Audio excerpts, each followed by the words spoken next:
Newport News in Review starts right now.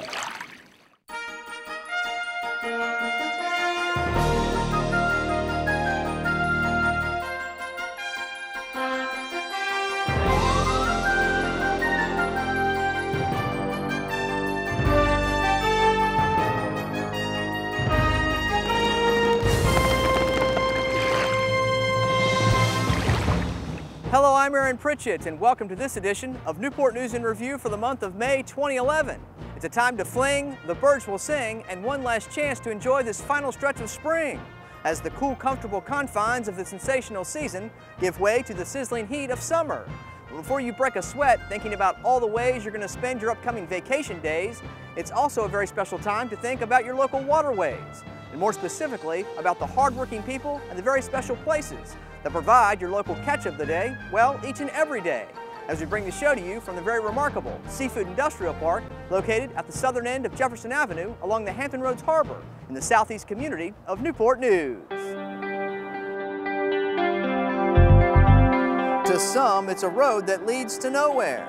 To others, it's a section of the city that not many people quite understand. But the fact of the matter is, this road and the little corner of the world that it leads to is a very successful part of the city. One that prides itself in keeping boats afloat and dreams alive in more ways than one. As the city-owned 39-acre Seafood Industrial Park, nestled in between Interstate 664 and the far southern reaches of Jefferson Avenue at the confluence of the James River and the Hampton Roads Harbor, has become one of the nation's premier commercial seafood harbors, housing a number of seafood and water-dependent companies that help to catch, pack, process, and sell the freshest product possible. From Chesapeake Bay blue crabs, succulent scallops, and fresh flounder, just to name a few, that make it right off the boat and eventually to seafood lovers here locally, all across the country, and throughout the world.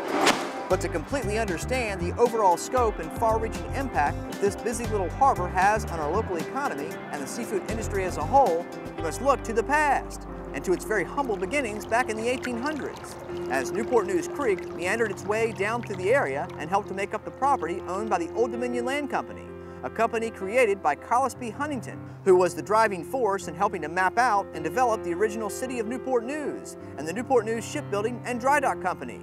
By 1915, the city acquired the land and with approval from the U.S. Army Corps of Engineers began to dredge the lower portion of Newport News Creek to create a harbor and lease the land to various fisheries, oil companies, and boat repair shops with no long-term objective in mind, not to mention helping to set the scene for a very popular ferry service between Newport News and Norfolk.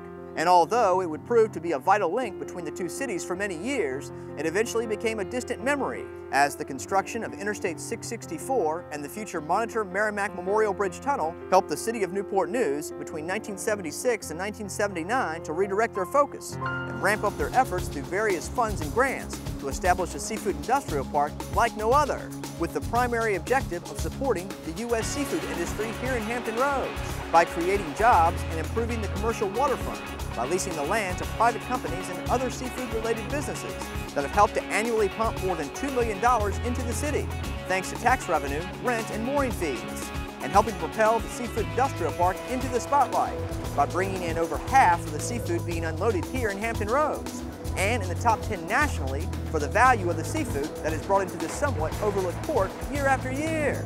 And it's all made possible thanks to the hard work of the more than 1,000 employees amongst the numerous businesses who do everything from working the waters, unloading the boats, processing the fresh local seafood, and getting the vast array of vessels fueled up and repaired, so that these hardworking watermen can continue their lifelong dream of keeping their profession that has been handed down from generation to generation alive and well.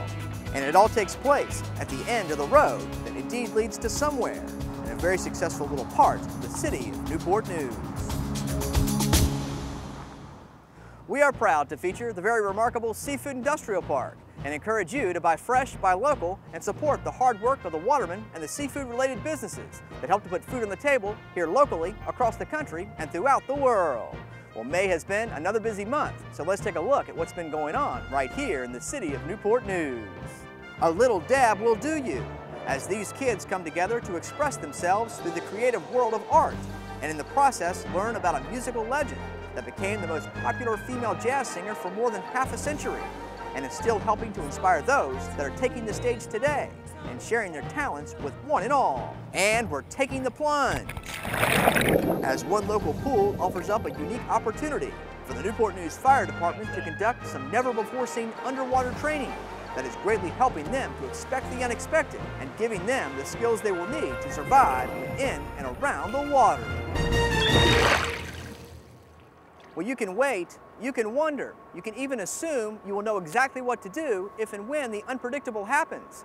But when it comes to protecting the public and preventing pure disaster, being prepared for any and all situations is nothing to play around with. So that is why the Newport News Fire Department goes to great lengths, day in and day out, around the clock and throughout the year, by putting their men and women through rigorous training on land and, surprisingly enough, underneath the water, as the Marine Incident Response Team recently took the plunge at the Birmingham Midtown Community Center pool for some never-seen-before training that looks to keep our firefighters safe when working in and around the water.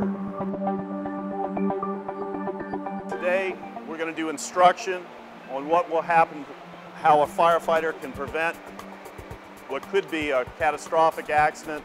They're working an incident adjacent to or near the water, and they fall in the water with their personal protective equipment.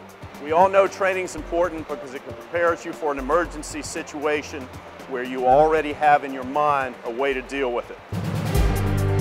I love diving, that's why I got on the team. Training is always a good environment because you put the gear on the same way every time, and when a call comes in, you don't really have to think about it. So training's a good way just to get your head straight for the real environment.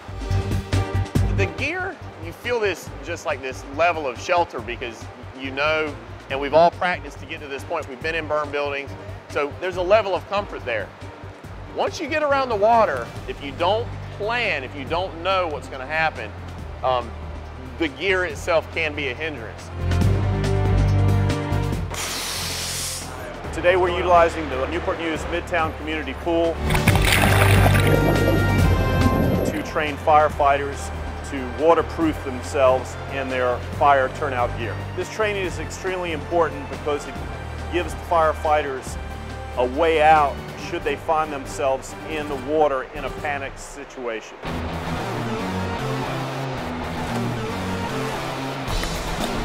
Scenario number one is where Chaz was in turnout gear without an SCBA bottle, so he had no flotation whatsoever. As soon as he went in the water, he could probably stay afloat 5 to 10 minutes as long as he remained calm, didn't thrash around. As soon as he started thrashing, his boots filled with water, lost their air pocket, and he began to sink. I've got an extra bottle on my back that's just solely for Chaz.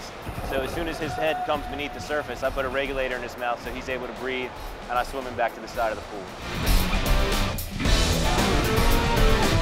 Safety is paramount. Every time we have training, we have a safety briefing on whose positions are doing what.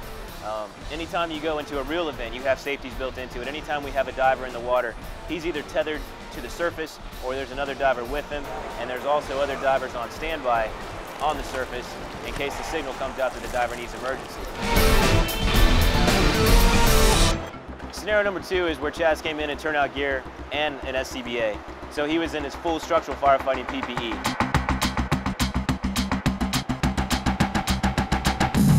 Total, I want to say that the gear weighs about 40 pounds, so I'm carrying that around. Now when we jump in for the first time and I'm dry, obviously it's very easy to walk around. You don't really notice the 40 pounds so much.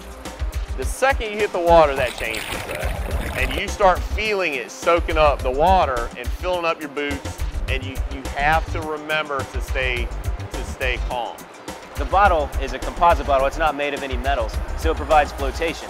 Chaz would actually have to work to get to the bottom of the pool with that flotation on him. So what we're trying to instill is, if you have your bottle on, keep your bottle on. Don't try to take anything off because your bottle is going to keep you above the surface.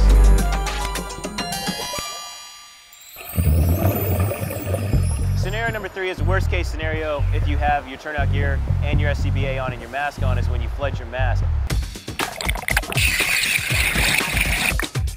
And this is something we do as divers all the time, is mask clearing.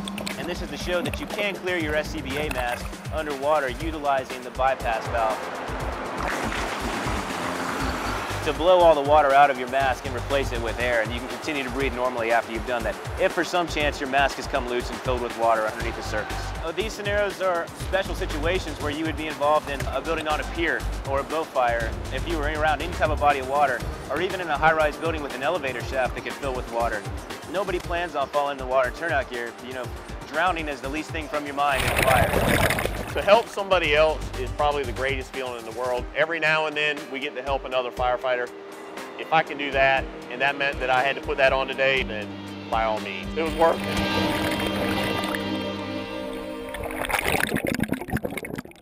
To some, it's the lure of the water. To others, it's the hard work that is required to pull in the big catch so that you can eventually enjoy some of the freshest local seafood around.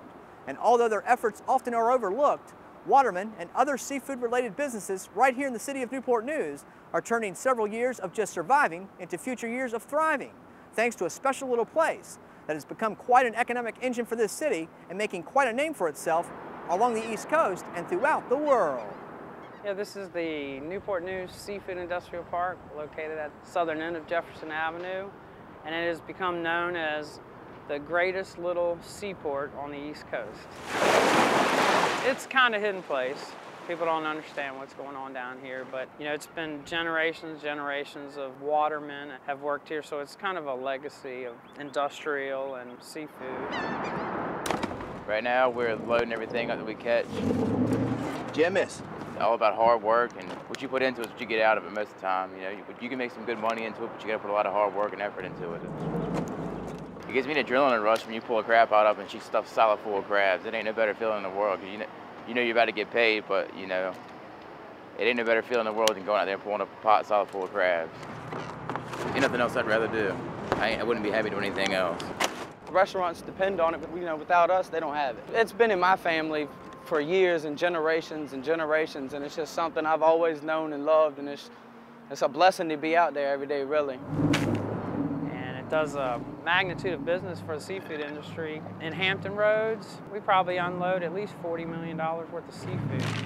And it's a very small place for that kind of volume.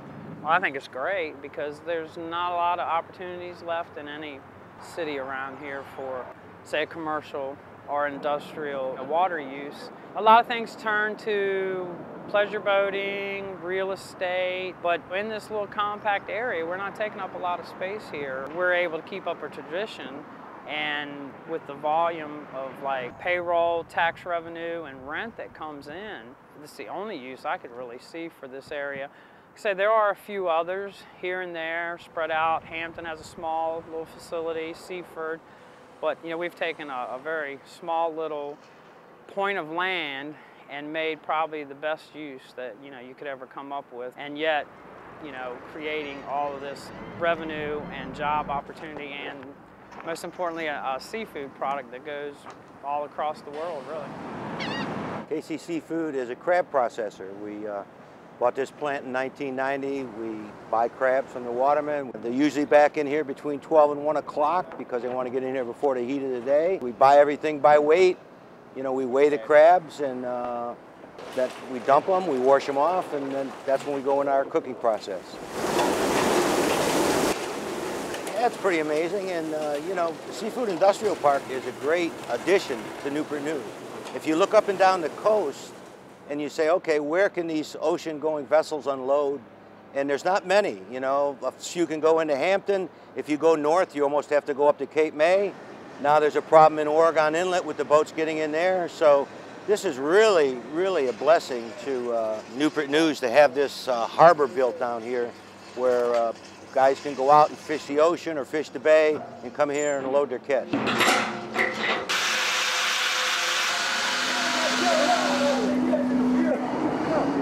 Peabody's is a seafood packing facility. We also own the scallop vessels. The scallop vessels come here to the Seafood Industrial Park, and they offload their catch here at Peabody Corp. We provide low-fat, high-protein food for the world. These scallops are shipped all over the world eventually as an end product. What I'm doing, I'm checking the quality of the product, making sure that it's not gritty or the scallops are cut up wrong. And then we check the sizing of them. That's what dictates pricing, is size, and to who we ship them to. We've been in the Seafood Industrial Park here at Peabody Corp since 1996. Without the Seafood Industrial Park, we wouldn't have had an opportunity to have a packing facility because there's really not many available up and down the coast, especially here in Virginia. And it's a great park. The harbor master's great, the city's good to us, and it's a great harbor to be in. This is Davis Boat Works. We deliver very high quality repairs to vessels less than 250 tons. And so we have a lot of Navy. The Navy's obviously our biggest customer, but we do a lot of commercial work also. And quite frankly, it's the investment that the city's made in the boat harbor that's allowed many of the businesses, including Davis Boat Works, to prosper. And I believe now this is one of the larger profit centers for the city. So not only has it been paid for, the bonds paid off, but now it's a cash flow that helps reduce property taxes and taxes for all the citizens in Newport News because of these businesses down here. Not to mention the employment we provide for many of the citizens here, and particularly on the peninsula side, both in Hampton as well as the city of Newport News. Well, Point Packing, what we do here is we're a seafood wholesale business. When the boats have the product, they go out and catch it, bring it to us. We there put it in boxes, ship it out to different markets and stuff like that up and down the coast. We specialize in all kinds of different products. One of the big volume items that we deal with is flounders, domestic flounders. We probably have done close to 1 million pounds of flounders this year already. And you know, that along with croakers, we do soft shell crabs, all kinds of different species, but mainly the big volume items are the flounder, scallop, and croakers and stuff like that. I see so many of them, sometimes I think I dream of them. Right here we're grading them, we're putting the mediums on this side of the table, the large on this side, and anything 5 pounds and up go over here for jumbos. I feel like it's important. I've been doing it for 7 years, you know, work my way from the bottom up a little bit to the top. But I think it's very important, make sure people see food and food that they eat is fresh and clean. It's a fun job. I mean, don't get me wrong, it's not fun all the time. But you have your days, man, where it's just, you can't touch it. It's a great thing. It's pretty cool to know that, you know, we're pretty much where it starts. We're at the beginning of the line. And so it has to be good when it comes to us, and we have to offer it out good because it has to turn over 4 or 5 times. And to know that we're still offering good quality seafood here, produced from our oceans and by our boats, you know, it's great. I just love to tell people to, when you go to a restaurant, ask where your seafood comes from. Make sure, you know, you're supporting the local fishermen or, you know, even American fishermen. You want the good American seafood. You don't want any imports. Chesapeake Bay Packing is a vertically integrated scallop company located in Newport News, Virginia. We're vessel owners. We own 7 vessels and offload about 25 to 30 independent vessels. This is the entrance for the product into the United States. The boats have a very difficult time dealing with natural occurrences, weather, and situations like that they have to go out and catch. They're not sure what they're going to catch, and the price reflects that. But this is the starting gate. It comes through here, and we put it into a form that it can be distributed all over the world and the United States and enjoyed by consumers everywhere. The plant on Jefferson Avenue is about a 40,000 square foot USDA approved facility for export to Europe and Asian countries. State-of-the-art technology for IQF processing, freezing, and grading. We can process about 60 to 80,000 pounds a day over there, coming off our vessels and other vessels we buy along the East Coast. So it's, if you compare it on the East Coast, it's probably one of the top facilities on the East Coast. It's vital to be here in the Seafood Park. It's very important to have local community support and government support. We appreciate all that the Harbor Master does for us and the city of Newport News. Like I said, it's been a great asset down here to have the small boat harbor. I think it would be very difficult to have this type of industry down here without that support and that development of this product down here. And with recent investments trying to improve the areas down here, I really look forward to the next 5, 10, 15 years. I think it's going to be something that will really reflect well on Newport News.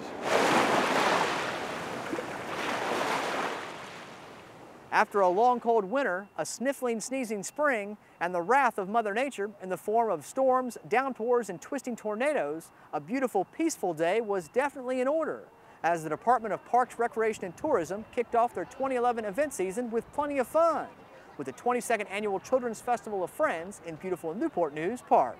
How are you? Good. Good, you having fun? Yeah, how old are you, like 23 now? No! We're here at Newport News Park for the Newport News Children's Festival of Friends. It's our 22nd year. We call it the Festival of Friends because we divide the festival in areas based on the theme. Like we have furry friends, that's the animals, and we have community friends with different groups that serve the community and children. So it kind of organizes a little bit for us, but you really come here, you really see a little bit of everything. Well, if you're a herbivore, it's really not that hard. You're just gonna go and nibble on some grass, head back to your den, next day, come back, nibble on the grass. It's still there. The grass hadn't gone anywhere. We are playing with bubbles. It's wonderful. This is a perfect day for it. Lovely weather. It's so nice to see so many people out with their families and the kids also entertained. I think it's just a great thing that the city is offering this. No kisses. All right. For you, have fun. Don't let it touch the ground, okay? You gotta dig it. It was fun, and I saw some of my friends, and we did a whole bunch of activities. And we got to play volleyball and do tennis and go on the jumpy bounce. And we got to hug cows and firemen and all kinds of stuff. And we're about to go ride a pony. Hang on, ready? 1, 2, 3. We have 7 ponies that we take on the road right now that are road ready. And depending on how many ponies our clients ask us for, we'll take out, you know, as few as 1 or as many as 7, or we've taken out 10. I'm gonna fly you over because we're kind of far away. There we go. We've done pony rides a little bit of everywhere. We did pony rides at the White House a few years ago for the congressional picnic. That was pretty awesome. So, you know, we have ponies, will travel. We have a funnel cake order. Mr. Potato is all about great food, fresh cut potatoes. We do fresh cut fries. We have great crab cakes, burgers, as you can see. Something for everybody. Hot dogs, hand-dipped corn dogs. Anybody can buy a frozen corn dog in a grocery store, but when you come to Mr. Potato, you get a hand-dipped corn dog. We've been here since the beginning. We actually started this business in 1986, and it's great.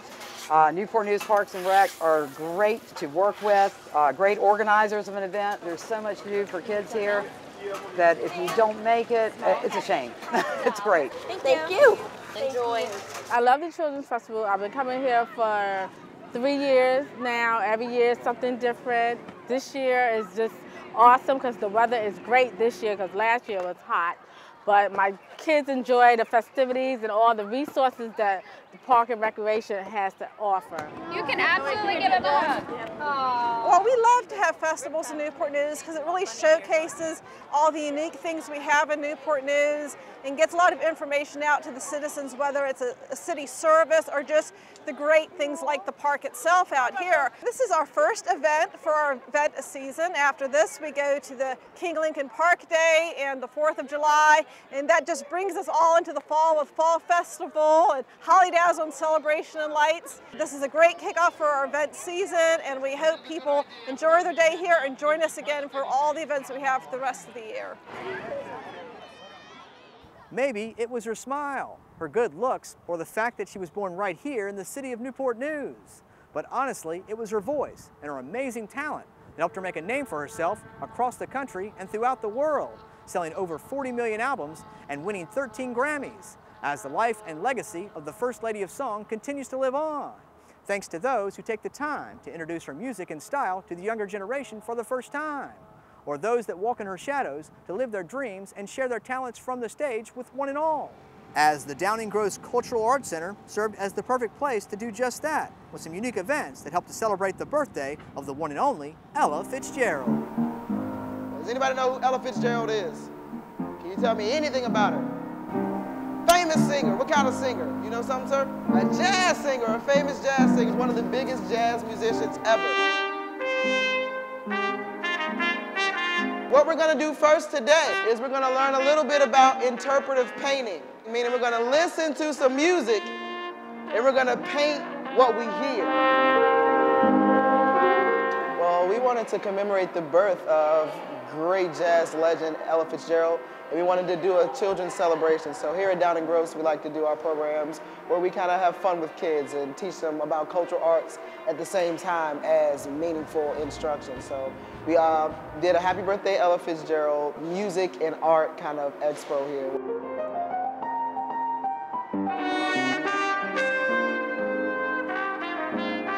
We're We taught the kids interpretive painting, where they heard live music and music from the late great Ella Fitzgerald, and also learned a lot about musical notes and about painting and things like that. It's just a simple melody designed to haunt your memory.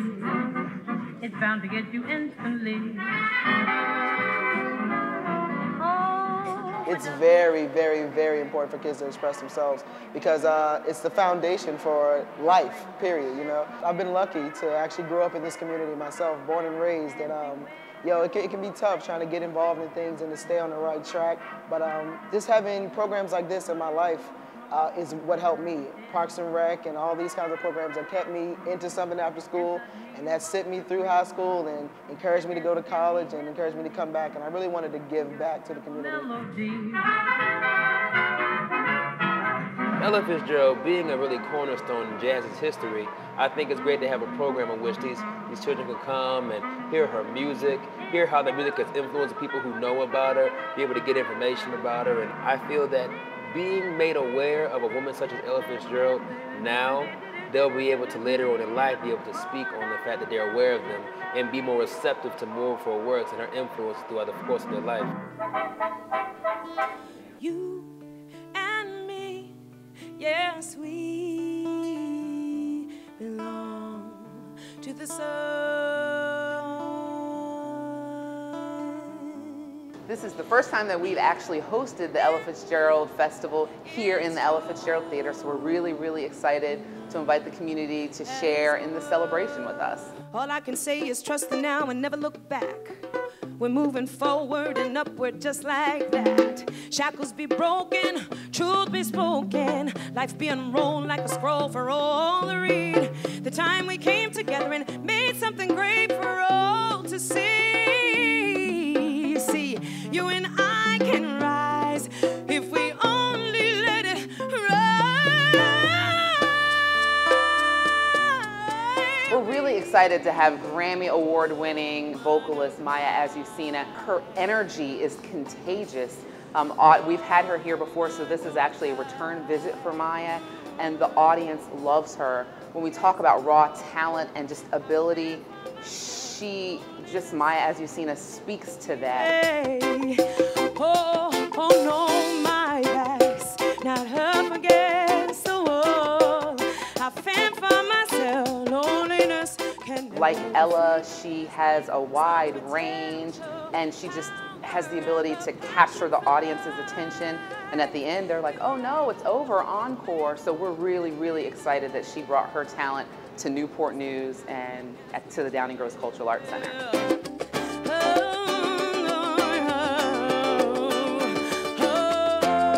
But we're never gonna survive unless we get a little crazy. One of the things that we really take pride in is offering our community just some fun activities, just to kind of get out of the house, have a good time. And we want to make sure that the price point is affordable for all of our community. So we seek sponsorships, and we really work with artists who care a lot about music and really care about the legacy of Miss Fitzgerald, so that we can continue to offer great cultural activities at an affordable price for the community.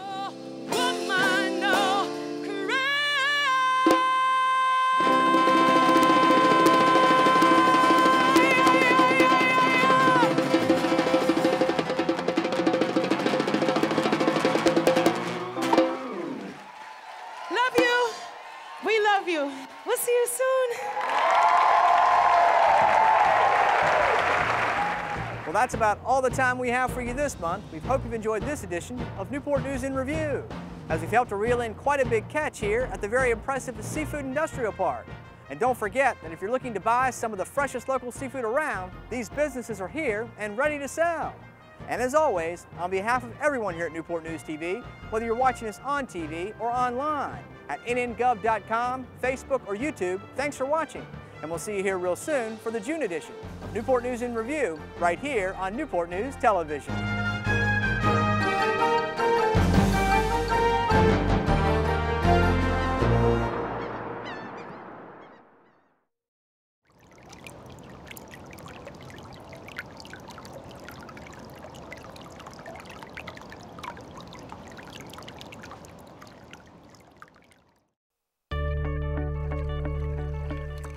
more information on Newport News and Review, contact Aaron Pritchett at apritchett@nngov.com.